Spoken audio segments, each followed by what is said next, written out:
Bismillahirrahmanirrahim. Assalamualaikum warahmatullahi wabarakatuh. Alhamdulillahi rabbil alamin. Wa bihi nasta'in ala umurid dunya waddin. Wassalatu wassalamu ala asyrafil anbiya'i wal mursalin wa ala alihi wa ashabihi ajma'in. Sidang jemaah yang dirahmati Allah Subhanahu wa taala, alhamdulillah pada kesempatan ini saya akan menyambung membaca kitab Akhlak Rasulullah sallallahu alaihi wasallam daripada Sahih Bukhari dan Muslim terjemahannya, yang mana kita sambung pada akhlak yang terakhir, bab yang ke-23, iaitu tajuknya perdamaian merupakan antara akhlak Islam. Kita sambung pada kuliah yang terakhir berkenaan dengan kaedah-kaedah peperangan. Dan bila kita kaitkan perdamaian, sudah pasti di sana ada berkait dengan peperangan yang menjadi salah satu perkara yang berlaku dalam sirah Rasulullah sallallahu alaihi wasallam.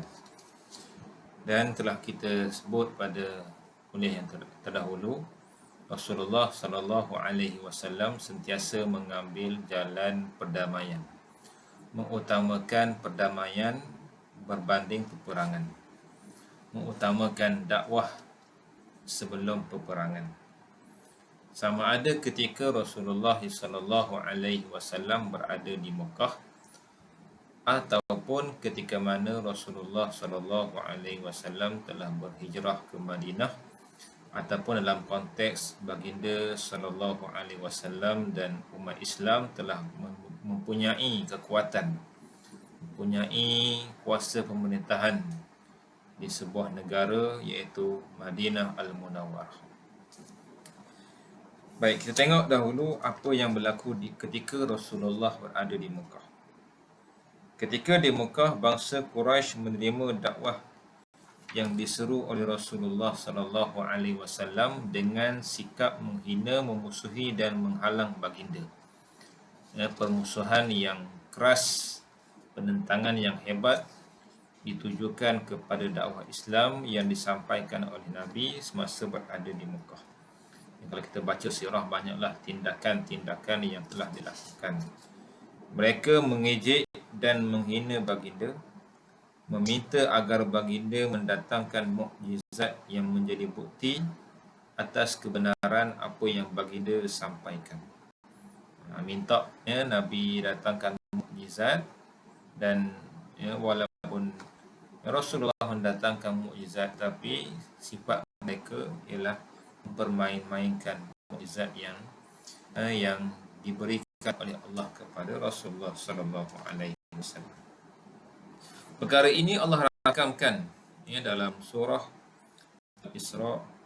Wa qalu lan nu'mina laka hatta tafjura lana minal ardi yanbu'a aw takuna laka jannatun min nakhilin wa 'inabin fatufajjiral anhara khilalaha tafjira.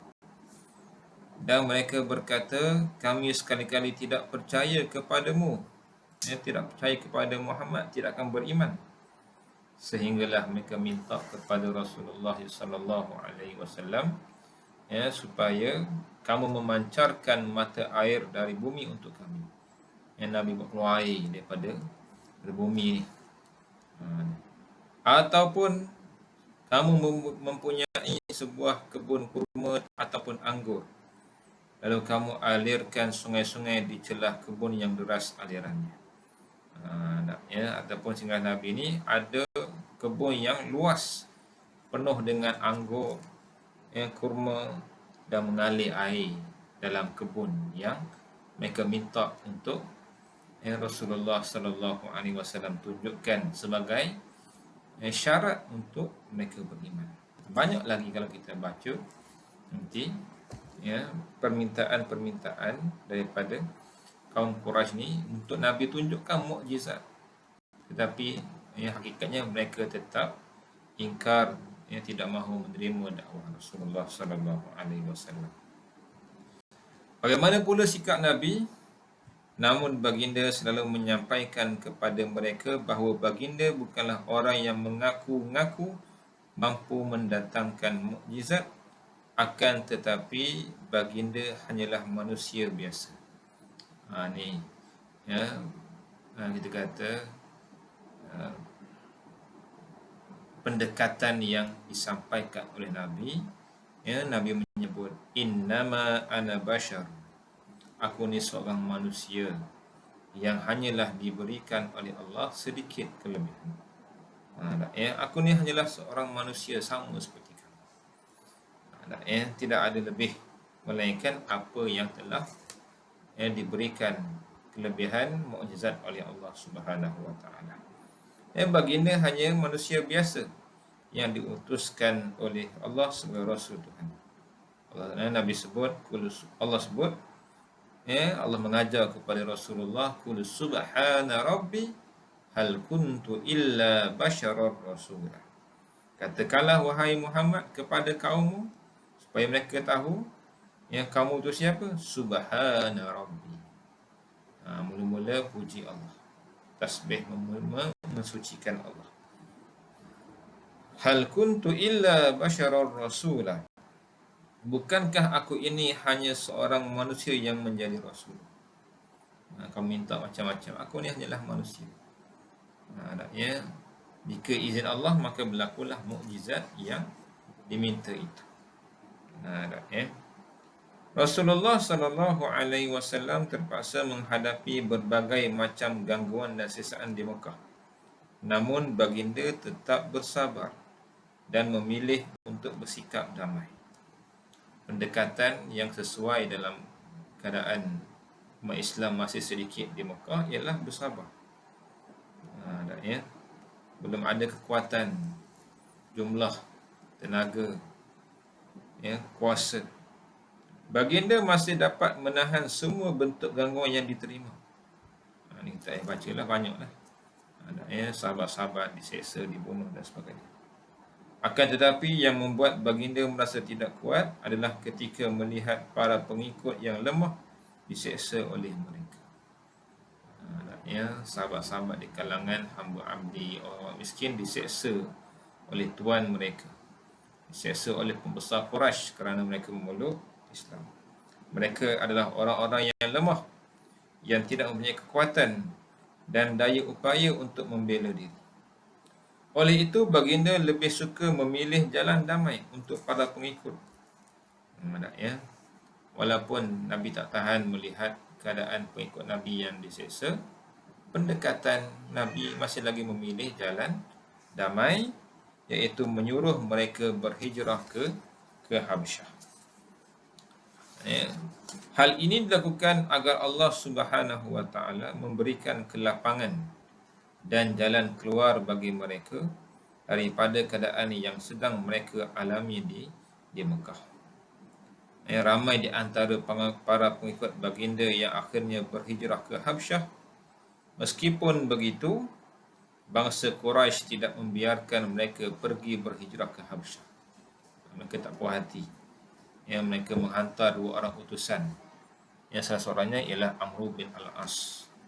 Amr bin Al-As ni ialah seorang yang ada kelebihan berbicara, berunding. Dihantar,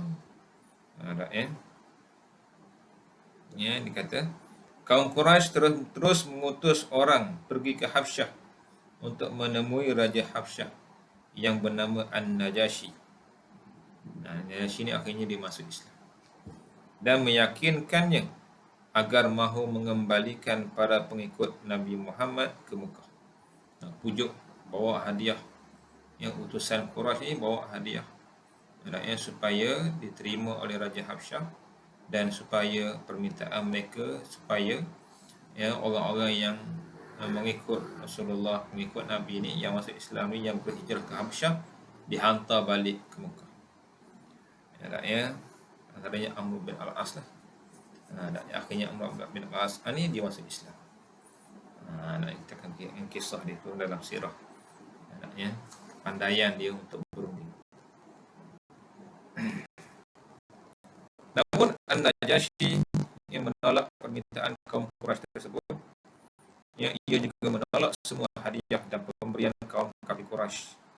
Akhirnya kaum kafir Quraisy gagal dalam usaha membawa kembali para pengikut Nabi Muhammad ke Mekah.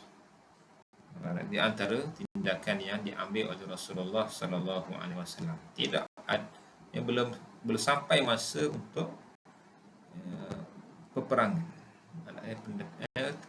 Pendekatan atau sikap yang diambil oleh Nabi ialah berdamai, mencari ruang-ruang keselamatan kepada pengikut ataupun umat Islam yang awal memeluk Islam.